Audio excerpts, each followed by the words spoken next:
Today is 27th of May. I'm shooting this video midnight. Ladies and gentlemen, I came to you for us to support our brothers and sisters, our families that were stranded in Mukuru, Kwanjenga, after their houses were demolished and they didn't have anywhere to go. 48 hours of fundraising. It was urgent, and I had just come from building Danny's house that is now complete. We were just waiting for water to at least to dry so that a toilet could be constructed. And I just want to say thank you. Thank you. Thank you. As I close this fundraiser, I'll raise my head up and say, we are going to impact a life. Thank you very much. As I speak now, I have 96,370 within 2 days. I'm happy. The only gap between now remaining is now 3,700.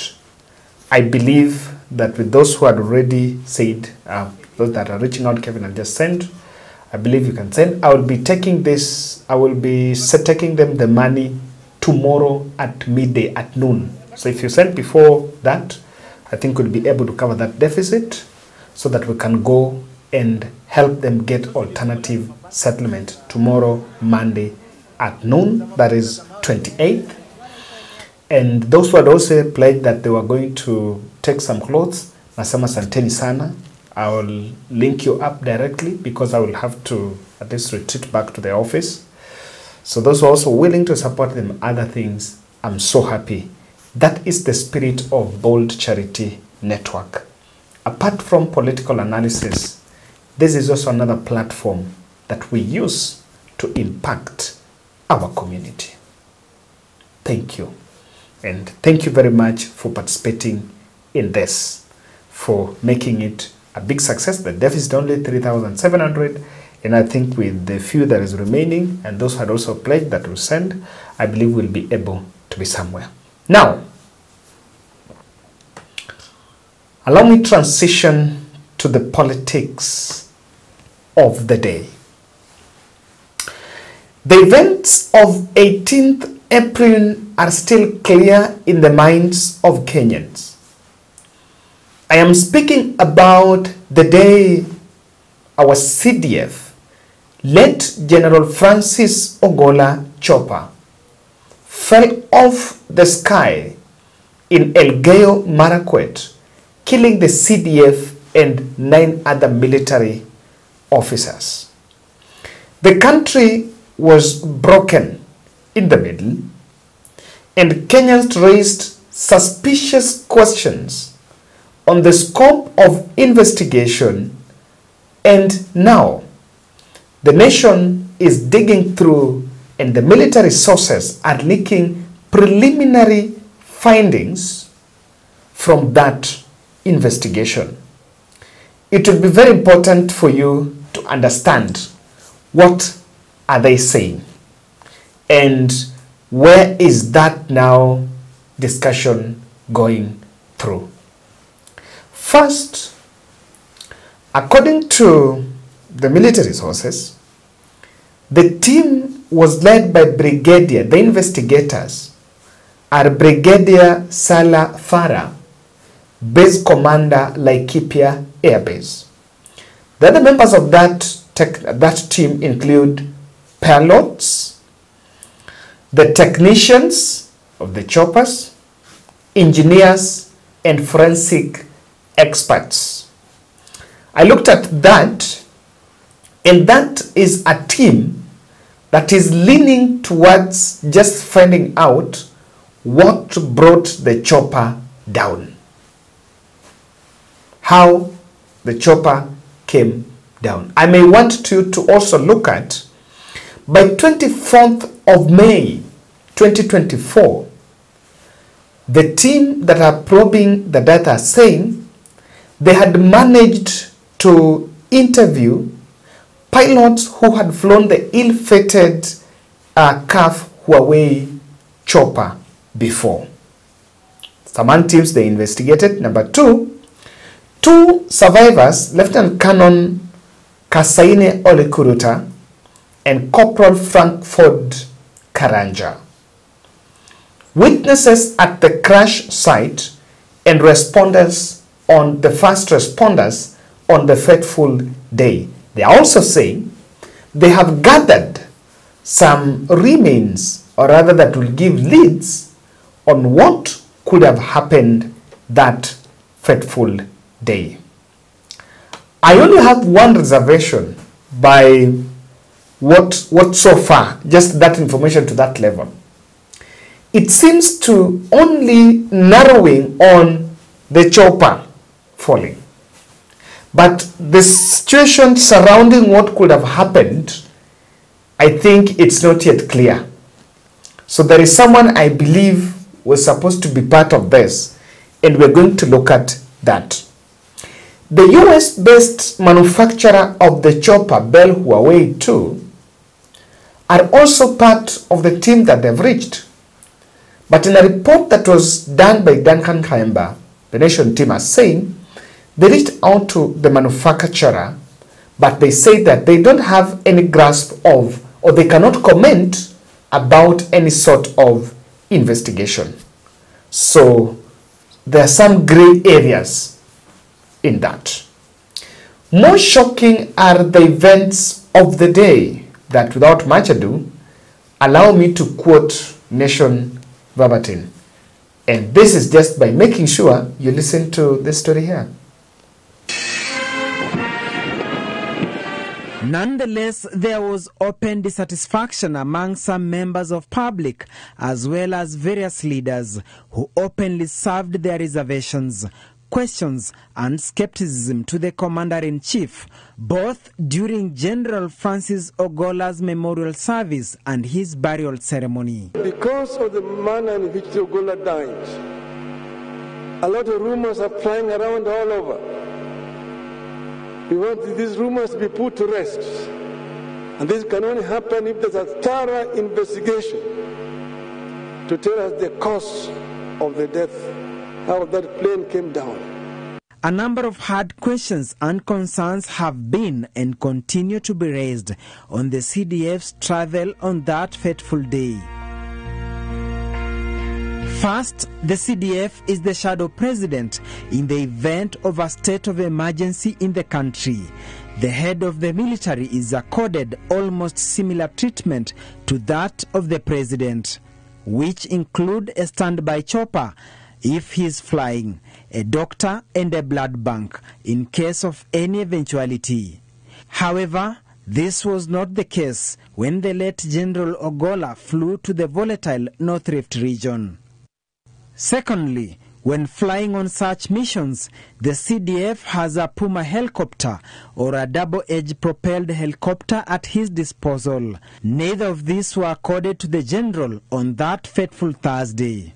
Instead, the CDF and his delegation were using a single-edged propelled chopper. Now this points to a big question. There is a big question on logistics of the CDF, the fateful day. Now, so let me take you to America and create some very interesting parallels that can be brought in this story. When the president visited USA, the US gave us 7 aviation advisors, something that are supposed to maybe operate from DoD. But then we've had problems of helicopters falling down. Recently, America is giving Kenya 16 refurbished helicopters to help in the security mobility, in the mobility of security apparatus. 16 refurbished helicopters that are supposed to arrive between September, I think, and mid-June 2025. This comes at a cost. Now, helicopter donations, and there have been multiple reports that most of the choppers used are actually donations. A spot check in the Wilson Airport hangars, you will find very good helicopters just gathering dust there. Why? Because of maintenance headache. And the fellows around will tell you, the experts within will tell you, the problem is not even exclusively availability. The choppers and the helicopters, buying is not even a problem. Getting is not even a problem. The biggest headache the country is facing is maintenance. It is maintenance. And so, much as that helicopter deal is a good deal, but there is something very critical that the country needed to pay attention to. And I will explain it when we take the discussion, just in this podcast, when we are going to take the discussion from what and why the CDF and the generals died to the what needs to be done moving forward. There are many reasons why the aging American-made Vietnam War era Bell 2012 helicopters are crashing.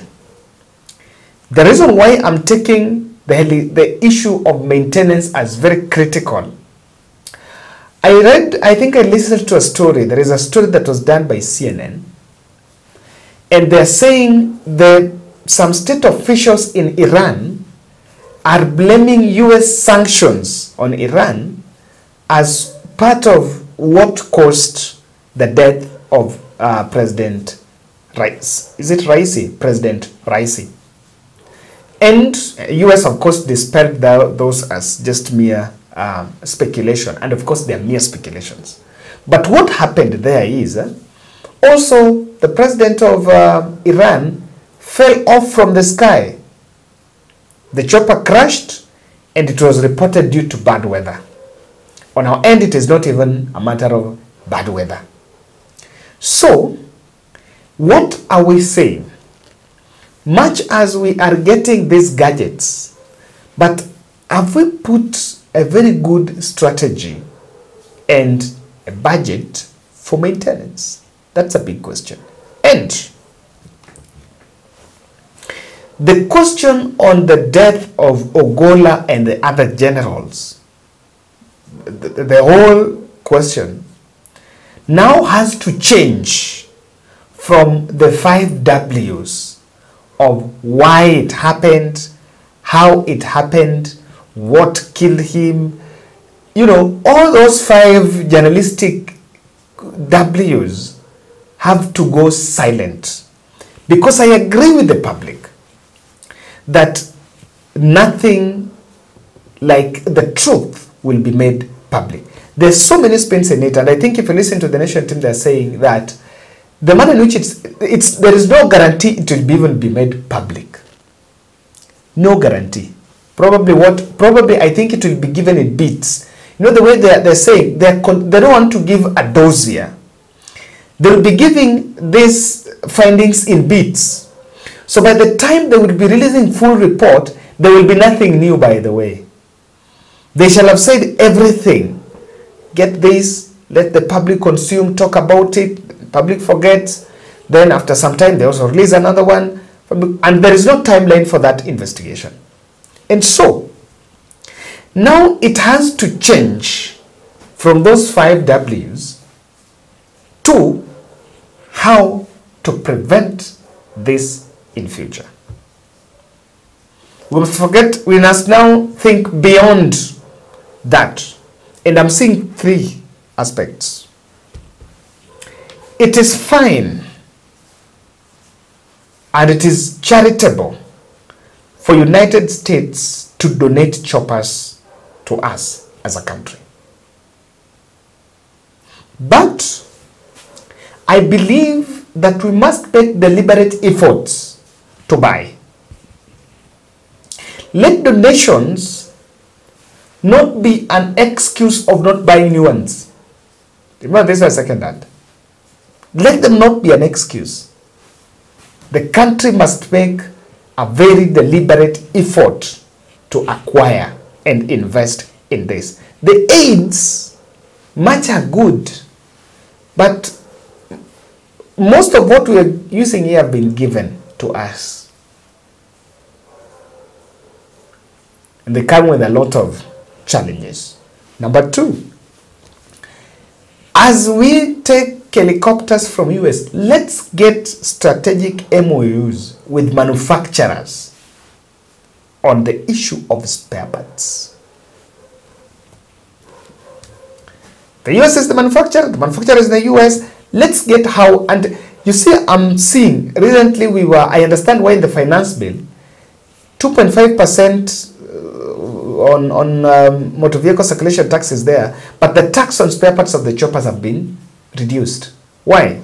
Because of this. So let's get an MOU so that we'll ensure free flow, free import of the spare parts in the country for maintenance. And lastly, there should be deep intelligence when flying high profile security bosses to these bandit prone areas.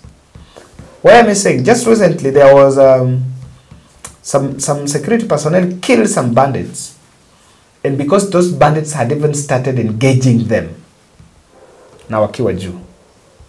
So no stone remain unturned, but the truth is there will be no stone that will be turned. Ladies and gentlemen, thank you very much. That is my take, and thank you very much for being. This was urgent appeal.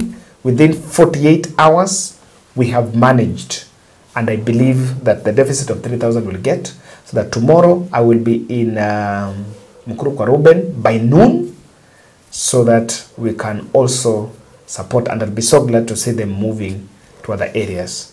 What we were doing, we had these mothers who were stranded because their houses were demolished by government and they were not given stipend, so they were spending night in the cold, just lighting bonfires, and their houses were interrupted, their lives were interrupted. So that's why we came through, and we have done it big time. That is our project 14 for the new subscribers. By the way, that's our project 14. It started back in 2021, and we've been touching lives. Asante sana.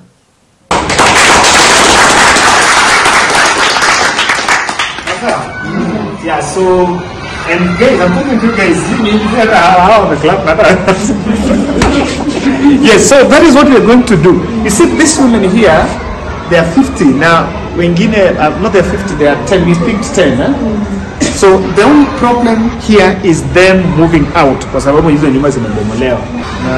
Nataka nione ile kitu kinawezekana sababu for around 9 or 10. Just say 10. 10, mimi kwa nataka twende tuone hapo. Then if Mungu akikubali, you give me, leo ni? You give me 2 days.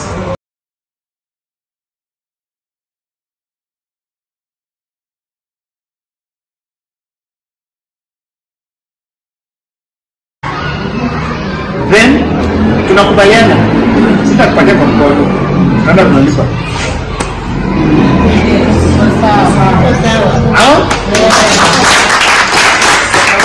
Sababu unaweza pata mama sana mimi naenda kuongeza stock bado ubaki hapo. Mtu akuja aone huyu mtu mwenye kaza ndio pesa yeye akisi hajahama. Sivyo? Yeah, so tutakubaliana. That is what we go. So guys, that is what we are going to do. This is very urgent. I've just felt this. Tunaenda kuona. Give me hata mtu mmoja 250,000. Tupatie hawa Monday, we come, we move them out, kila mtu aende kazi. Sivyo? Ah, asante.